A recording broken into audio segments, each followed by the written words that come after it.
Well, it's been a week, huh? I'm so sorry. I'm sorry that so many of you are hurting right now. Maybe because of all this, you can't visit an ailing loved one, or you're trying to protect a child with a compromised immune system, or you've lost your job and that next paycheck represents next week's groceries or meds or car payment. I can't imagine the desperation you're feeling right now. And everyone else, I feel the same anxiety you do. I'll be going about my day and then bam, reality hits me and I have no idea what happens next. And then I think of my grandparents. Reality collapsed on them when they were just teenagers. They found themselves in concentration camps, every day a fight to see the next. So much fear, so much sorrow. But eventually they found tranquility here in Rochester, New York. And it's here in Rochester, New York, you and I will eventually find tranquility again. The when, though, is largely up to us and the sacrifices we're willing to make. Despite the recent restrictions, we still have a lot of freedom. And in this case, freedom means great power. And as Spider-Man's uncle once said, with great power comes great responsibility. So let's heed the warnings and save lives together. I'll leave you with this. Anne Frank once wrote that while she heard the approaching thunder, she could look up in the sky and think, tranquility will come again. We're going to have a gorgeous sky tomorrow, and I plan to try that out. Thanks for watching, and I'll see you on Monday. When you grow up in Western New York and move to Colorado, you quickly learn that everyone in Colorado is cooler than you, or at least they do cooler things than you. That was my experience, at least. One of my friends there dabbled in whitewater rafting, and he told me there's a saying in that community that applies to the moments when you find yourself in a chute with particularly rough rapids, when you have both rock and water rearing up to pull you down. There's no clear path for you to take. Danger at every turn. It's not unlike what many of you are experiencing right now. And the rocks are sharpened by loneliness and the water capped with fear. And perhaps most challenging is our loss of control. With every new development or directive, we're being tossed this way or that. And you don't know what your life will look like when it's all over, or even if you can escape this with your life. It's that real, it's that scary. And it's in these moments that these kayakers tell themselves, the only way is through. We can do certain things to better protect ourselves, but the course will do with us what it will. And the only way is through. It's an acceptance of sorts, of the chaos, of the worry, of the idea that everything will always work out. Because for some of us, it won't. But many of us will see the end of this. We'll bounce out of that last dip and settle on a calm current. We'll take stock of what we still have and who we still have. All those who made it through with us. And we'll realize that though we're in different boats, we're all in the same water. I look forward to that day. Until then, the only way is through. See you on Monday.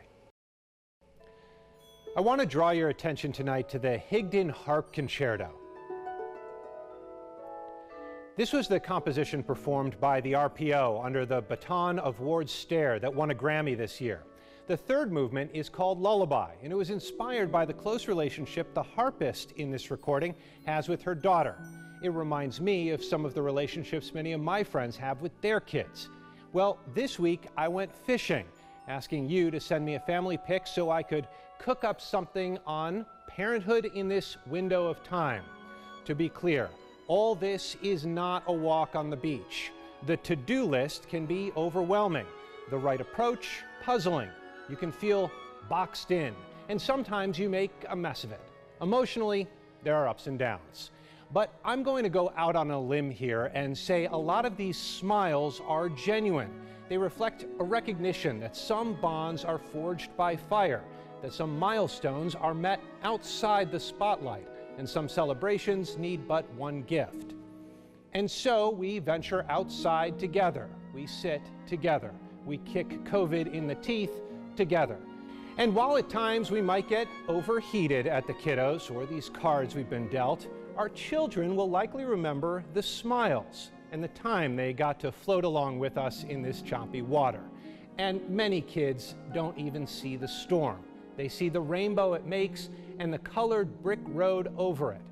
It's what makes kids kids. And so tomorrow, like many of you, I'll take my kid biking again and try to remember throughout that he's a champ. And there's no masking that smile. See you on Monday.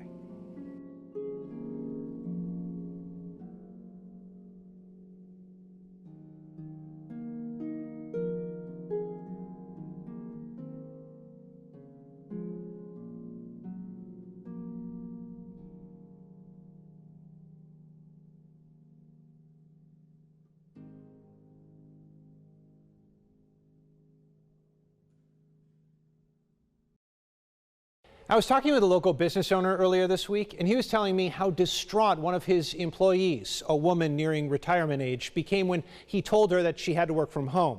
She feared she wouldn't be as productive. He then compared that to an experience in the grocery store where someone without a mask nudged him out of the way to grab the last head of lettuce. He took those stories and said this crisis is revealing people's true colors. I agreed, and was going to build this Friday thought around that idea. But as I thought more about it, something didn't sit well. I generally agree that stress will elicit different responses from different people, and some you'll go, wow, superhero, didn't know you had it in you.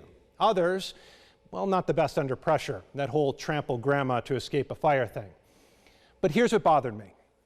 I've come to believe that things like anger and greed are often secondary responses, meaning they stem from something else, like fear or insecurity, feelings we all contend with from time to time.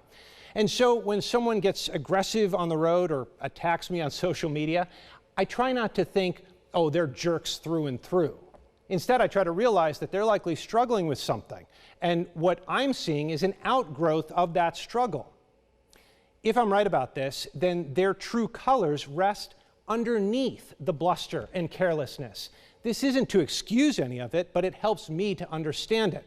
And maybe if that person is close to you, you can explore what's driving that icky stuff. And maybe they'll let you in. And maybe you can help them. Help them through their fear, or help them value themselves, their true selves. And through this process, you might be able to see their true colors. And they might be beautiful. With that, I hope you have a beautiful weekend. And I'll see you on Monday.